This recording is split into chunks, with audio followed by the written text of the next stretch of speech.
오늘 이 저녁 시간 함께 읽을 하나님의 말씀 잠언 3장 31절에서 34절까지의 말씀입니다. 잠언 3장 31절에서 34절까지의 말씀 제가 한 절, 여러분들이 한 절 번갈아 가면서 읽도록 하겠습니다. 잠언 3장 31절 말씀부터 읽도록 하겠습니다. 포악한 자를 부러워하지 말며 그의 어떤 행위도 따르지 말라. 대적한 자는 여호와께서 노하시나 정직한 자에게는 그의 교통하심이 있으며 악인의 집에는 여호와의 저주가 있거니와 의인의 집에는 복이 있느니라. 진실로 그는 거만한 자를 비웃으시며 겸손한 자에게 은혜를 베푸시나니. 아멘. 이 시간 우리는 지혜로운 자는 이라는 제목을 가지고 오늘 우리가 읽은 하나님의 말씀 함께 나누는 시간 갖도록 하겠습니다. 하나님의 지혜를 우리에게 알려주는 잠언 그 3장의 말씀을 가지고 우리가 함께 말씀 나누고 있습니다. 오늘 본문 말씀 가운데서 지혜자는 지혜로운 자의 삶에 녹아있는 특징이 무엇인지에 대해서 우리에게 알려주고 있습니다.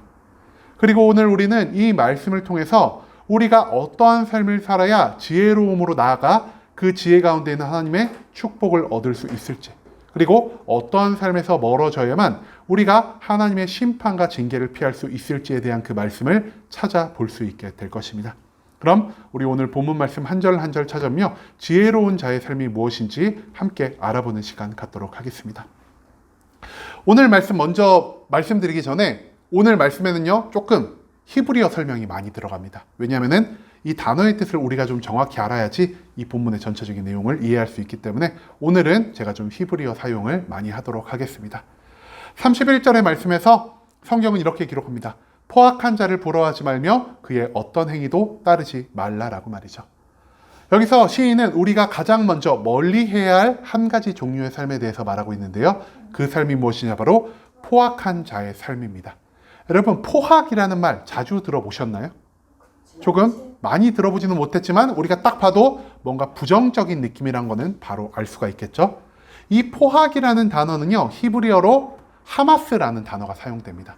여러분, 하마스 뉴스 좀 보시는 분들은 종종 들어보셨죠? 작년에 저기 이스라엘이랑 이슬람 국가의 테러 단체랑 싸웠는데 그 테러 단체 이름이 하마스입니다. 그러면 우리가 이 하마스의 뜻이 무엇인지도 어느 정도 추측이 가능할 것 같습니다. 하마스는요 타인을 향한 폭력과 파괴라는 뜻을 담고 있는 단어입니다.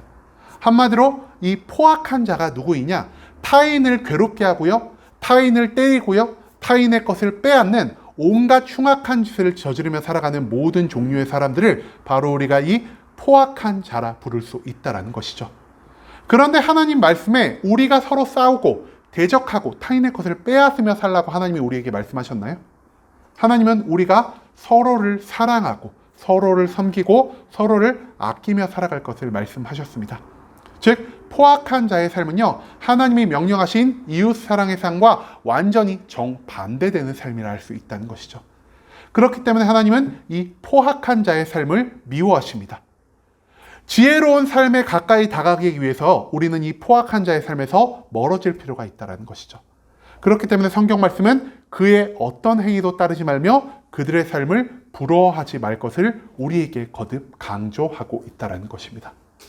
그리고 32절 전반부 말씀 가운데서 우리는 또한 어떠한 삶에서 멀어져야 하는지에 대한 그 한 가지 요소가 또 하나 등장하는데요. 대저 패역한 자는 여호와께서 미워하시나. 여러분, 패역이라는 단어도 우리가 많이 사용하지를 않죠. 그렇기 때문에 이 패역이라는 단어의 뜻이 뭔지 잘 모르고 넘어갈 때가 있는 것 같습니다. 단지 이 패역하다는 게 부정적인 의미로 사용되는 것만 우리가 알고 있는 것 같은데요. 이 패역이라는 것은 히브리어로 루스라는 단어가 사용된다라고 합니다. 네, 루스. 이 루스라는 뜻은요, 내가 길을 잘못 들었다 할 때 이 루스라는 단어를 사용한다라고 합니다. 즉, 이 패역이라는 뜻은 무엇이냐? 내가 하나님 한 분만을 바라보며 살아가는 것이 아니라 하나님 외의 수많은 삶의 다른 방향으로 나아간다라는 그런 뜻을 의미한다라는 것이죠.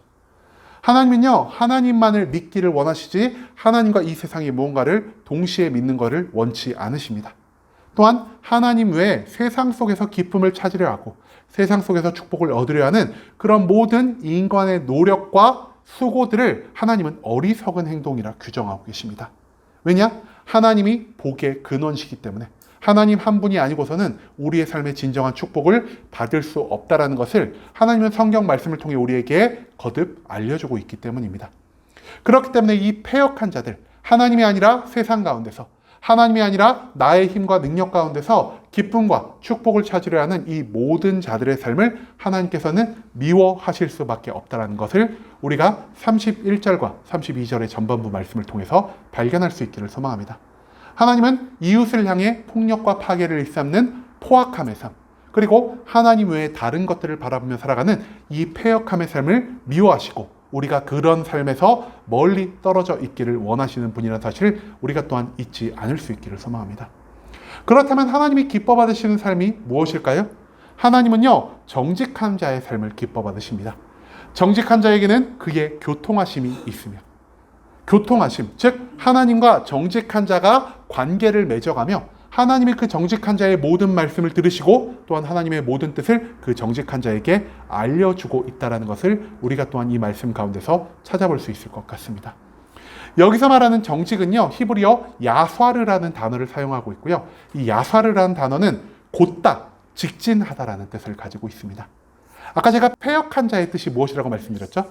무언가 잘못된 길을 들어선 것, 무언가 다른 곳을 향해 가는 것이 이 패역한 것이라면은 정직함은 오직 하나님 한 분만을 향해 고든 길을 직진하며 나아가는 그러한 자의 삶을 표현하고 있는 단어라 할 수 있다는 것이죠. 하나님은 하나님 한 분만을 바라보고 하나님 한 분에게만 소망을 두며 하나님 한 분만을 온전히 의지하며 나아가는 모든 자들에게 축복을 내려주시는 분이라는 사실을 우리가 이 정직한 자의 말씀 가운데서 찾아내야 한다는 것입니다. 그리고 이후에 이어질 33절, 34절 말씀에서 시인은 각각 두 종류의 사람을 우리에게 알려주면서 이 두 종류의 사람이 각각 어떠한 결과를 얻게 되는지 우리에게 알려주고 있습니다. 33절에서 성경은 이렇게 기록합니다. 악인의 집에는 여호와의 저주가 있거니와 의인의 집에는 복이 있느니라 라고 말이죠. 여기서 등장하는 두 종류의 사람 누구죠? 첫 번째가 악인이고요. 두 번째가 의인입니다. 여기서 악인은요, 라쏴라는 히브리 단어로 표현이 되는데요. 이 라쏴라는 히브리 단어가 무엇이냐? 하나님이 보시기에 도덕적으로 옳지 않은 행동을 하며 살아가는 모든 종류의 행위들을 우리가 이 악하다, 라쏴라는 단어로 표현하고 있다는 것입니다. 그런데 우리가 앞서서 포악함에 대해서 함께 이야기를 나눴죠. 포악함, 여러분 혹시 기억하십니까? 타인을 파괴하고 타인에게 폭력을 저지른 그런 모든 도덕적으로 좋지 않은 삶을 우리가 포악한 삶이란 말씀으로 나눴습니다. 그런데 여기서는 또 악한 자, 악인의 집에는 여호와의 저주가 있다라고 성경이 기록하고 있죠. 즉 포악함을 포함한 모든 악한 행동, 하나님이 보시기에 도덕적으로 어긋난, 하나님의 뜻에 어긋난 삶을 살아가는 모든 자들에게는 하나님의 심판이, 하나님의 저주가 예비되어 있다는 것을 성경 말씀은 우리에게 알려주고 있습니다. 반면에 의인의 집에는 하나님의 넘치는 축복, 넘치는 은혜가 있다는 것을 성경은 또한 우리에게 알려주고 있는데요. 여기서 말하는 의인은요, 우리가 잠언에서도 너무나 많이 언급한 이 체데크라는 단어가 이 의인이라는 히브리 단어로 사용되고 있습니다. 여러분, 체데크, 우리가 이것을 해석을 하면요, 공의 정도로 해석할 수 있을 것 같습니다. 우리가 공의와 정의에 대해서 굉장히 많이 나눴죠. 정의가 하나님을 믿고 하나님의 거룩 안에 살아가는 것이라면은 공의는 내 주변의 사람들을 친절하게 대하고 하나님의 사랑을 내 이웃에게 퍼뜨리며 살아가는 이웃 사랑의 삶이라는 것을 우리가 잠언의 말씀 가운데서 몇 번이고 나눴던 것 같습니다. 그런즉 이 의인의 삶은 무엇이냐? 앞에서 말한 악인의 삶, 포악한 자의 삶과는 달리 내가 하나님의 사랑의 마음을 가지고 내 주변의 사람들을 사랑하고 그들을 섬기며 그들을 위해서 나의 것을 헌신하며 살아가는 모든 종류의 삶을 우리가 이 의인의 삶, 즉 공의의 삶이라 할 수 있다는 것이죠. 하나님은요, 이웃을 사랑하며 살아가는 우리 모든 의인들의 삶을 기뻐 받으십니다. 의인들이 자기네 것을 희생하고 의인들이 자기네 시간, 자기의 감정, 자기의 힘과 능력을 다해서 이웃을 섬기며 살아갈 때 하나님은 그들의 삶을 기뻐 받으시며 그들이 내 주변의 이웃들을 위해 희생하고 헌신한 모든 것들을 하나님의 축복으로 더욱 가득히 넘치도록 채워주시는 분이라는 사실을 우린 이 33절의 말씀 가운데서 찾아내야만 한다는 것입니다. 악인의 삶에서 우리는 멀어져야 할 것이요, 하나님의 공의가 넘치는 이 의인의 삶에 매일매일 가까이 다가가야 한다는 것을 이 33절의 말씀 가운데서 지혜자는 우리에게 알려주고 있다는 것입니다. 그리고 34절의 말씀 가운데서도 성경은 이렇게 기록합니다. 진실로 그는 거만한 자를 비웃으시며 겸손한 자에게 은혜를 베푸시나니라고 말이죠. 여기서도 두 종류의 사람이 등장합니다. 첫 번째가 거만한 자고요. 두 번째가 겸손한 자입니다. 그런데 우리가 여기서 거만한 자라는 히브리 단어를 찾아보니까요. 앞에 패역한 자라는 의미로 사용되었던 루스라는 단어가 이 거만한 자라는 표현에 다시 한번 사용되고 있다고 합니다. 즉 거만한 자는 어떤 자들이냐? 하나님을 의지하지 않고요. 나의 힘과 능력을, 저 세상의 도움을, 세상의 좋은 것들을 의지하며 살아가는 자들이 바로 성경이 말하는 거만한 종류의 사람들이란 것을 우리가 이 말씀 가운데서 찾아볼 수 있을 것 같습니다. 그리고 하나님이 그 거만한 자를 위해서 어떻게 하신다고요? 그들을 비웃으신다고 말씀은 기록하고 있습니다. 왜 하나님이 그들을 비웃으실까요? 세상 가운데서 나의 힘과 능력으로, 나의 노력과 시간 투자로 기쁨을 얻으려 하고 축복을 얻으려 하는 것이 얼마나 어리석은 행위인지 하나님은 모두 알고 계시기 때문입니다. 하나님 안에 진정한 기쁨이 있고 하나님 안에 진정한 축복이 있음에도 불구하고 내 바로 옆에 계신 하나님만을 바라보며 살아가는 것이 아니라 나와 멀리 떨어져 있는 세상을 보고 또는 나의 힘과 능력을 의지하며 살아가는 것이 하나님은 어리석다라 여기시기 때문에 그들의 모든 행동을 바라보시며 하나님이 그들에게 줄 수 있는 것은 오직 비웃음밖에 없다라는 것을 성경은 우리에게 알려주고 있습니다. 하지만 하나님은 반대로 겸손한 자에게는 비웃음을 보이지 않으시고 오히려 은혜를 베푸신다는 사실을 우리가 발견할 수 있기를 소망합니다. 여기서 말하는 겸손은요, 히브리 단어로 아니라는 단어가 사용되고 있다고 합니다.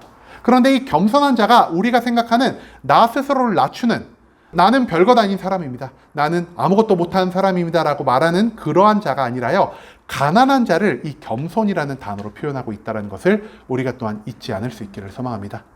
여러분, 겸손한 자는요, 가난한 자입니다. 가난하기 때문에 세상 가운데서 멸시받고 세상 가운데서 사랑받지 못하는 모든 종류의 약자들이 바로 이 겸손한 자라 할 수 있다는 것이죠. 세상이 나를 미워하기 때문에, 세상이 나를 멸시하고 세상이 나를 손가락질하기 때문에 나는 세상 가운데서 그리고 나의 힘과 능력으로 어떠한 구원을, 어떠한 축복을, 어떠한 성공을 얻을 수 없는 종류의 사람들이 바로 이 겸손한 자라는 사실을 우리가 기억할 수 있기를 소망합니다. 그렇기 때문에 그들이 의지할 수 있는 것은 오직 하나님 한 분밖에 없다는 것이죠. 왜냐? 하나님은 약자의 편에 서신 하나님이시기 때문입니다. 하나님은 약자들의 신음소리에 귀를 기울이시고 자기만을 바라보며 자기에게 기도하는 자들의 그 모든 문제를 해결해 주시기를 원하는 사랑과 자비의 하나님이시기 때문에 이 겸손한 자들은 오직 하나님 한 분만을 바라보며 하나님 한 분에게만 소망을 둘 수밖에 없는 종류의 사람들이라고 우리가 이 겸손한 자를 이해해야만 할 것입니다. 하나님 한 분만을 바라보는 이 겸손한 자들에게 하나님은 은혜를 베풀어 주십니다. 왜냐? 하나님 한 분만을 바라보는 이 한 마음을 가진 사람의 모든 기도를 하나님이 귀담아 들으시고 그들을 위하여 자기의 능력을 펼치시는 분이라는 사실을 우리는 성경의 수많은 말씀 가운데서 발견할 수 있기 때문이죠. 그렇기 때문에 우리는 거만한 자, 즉 하나님이 아니라 세상을 의지하는 어리석음의 삶에서 벗어나서 이제는 나의 연약함을 인정하고 내가 세상 가운데서 나의 힘과 능력 가운데서 참된 기쁨과 참된 축복을 찾을 수 없음을 인정하며 살아가는 이 겸손한 자의 삶을 살아가야 한다는 것을 우리가 오늘 본문 말씀 가운데서 기억할 수 있게 되기를 소망합니다. 여러분, 오늘 말씀을 통해서 우리는 어떠한 삶에서 멀어져야 하고 어떠한 삶에 우리가 가까이 나아가야 하는지에 대한 그 비밀을 배울 수 있게 되었습니다. 우리가 멀어져야 하는 삶, 이웃을 사랑하지 않고 오히려 이웃을 때리고 이웃의 것을 빼앗고 이웃의 모든 물건을 파괴하며 살아가는 그 포악의 삶에서 멀어져야 할 것이요, 또한 하나님이 아니라 세상 가운데 나의 힘과 능력 가운데 소망을 두고 살아가는 그 패역함의 삶에서 우리가 멀어져야 한다는 것을 우리가 기억할 수 있기를 소망합니다. 또한 우리가 어떠한 삶에서 가까워지라고 성경은 말하고 있죠? 오직 의인의 삶을 통하여 내 주변의 사람들에게 사랑을 나누고 내가 주변의 사람들을 헌신하고 섬기며 살아가는 그 공의로운 삶을 우리에게 요청하고 있고요.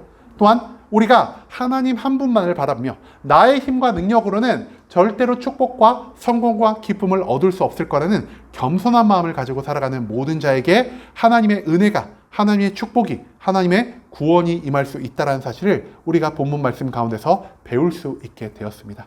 그렇기 때문에 우리는 포학과 폐역의 삶에서 멀어져야만 할 것이요, 의롭고 겸손한 자의 삶에는 매일매일 가까이 나아가야 한다는 것, 그것을 우리가 오늘 이 본문 말씀 가운데서 절대로 잊지 말아야 한다는 것이죠. 여러분, 그런데요, 우리가 앞선 잠언의 말씀을 바라볼 때 어떤 자가 하나님께 축복을 받는다라고 잠언이 기록하고 있었죠? 네, 얼추 비슷하네요. 왜냐? 여호와를 경외하는 자가 지혜를 얻을 수 있을 것이요, 지혜를 얻은 자가 그 안에 담긴 축복과 구원과 평안의 모든 것들을 누리며 살 수 있다는 것을 앞선 잠언이 계속해서 언급을 했습니다. 그런데 오늘 말씀 가운데는 어떤 자가 하나님의 축복을 누린다고 말하고 있죠?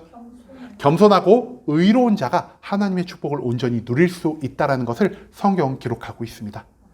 그 말인즉슨 하나님이 보시기에 우리가 겸손한 삶을 향해 나아갈 때, 하나님이 보시기에 우리가 의롭고 공의로운 삶을 향해 나아갈 때, 그러한 우리의 모든 행위가 하나님의 지혜에 가까워질 수 있는 방법이라고 인정하고 계신다는 것을 의미하는 것입니다. 즉, 지혜로운 삶은요, 하나님을 경외하는 삶이고요, 하나님을 경외하는 삶이란 곧 나의 삶 가운데서 하나님을 향한 겸손을, 하나님을 향한 의로움을 증명하는 것, 그것이야말로 하나님이 기뻐하시는 지혜로운 삶, 하나님을 경외하는 삶이라는 사실을 우리가 또한 오늘 말씀 가운데서 발견할 수 있게 되기를 소망합니다. 이제는 우리가 하나님이 주시는 지혜 가운데서, 그리고 우리의 삶 속에 우리가 행할 수 있는 겸손과 의로움의 삶을 통해 하나님이 예비하신 모든 축복과 모든 구원을 온전히 누릴 수 있기를 소망합니다. 하지만 우리가 저 악인들이 보이는 것처럼 포악하고 패역한 삶을 계속해서 살아간다면 우리는 절대 하나님의 지혜에 가까이 다가갈 수 없을 것입니다.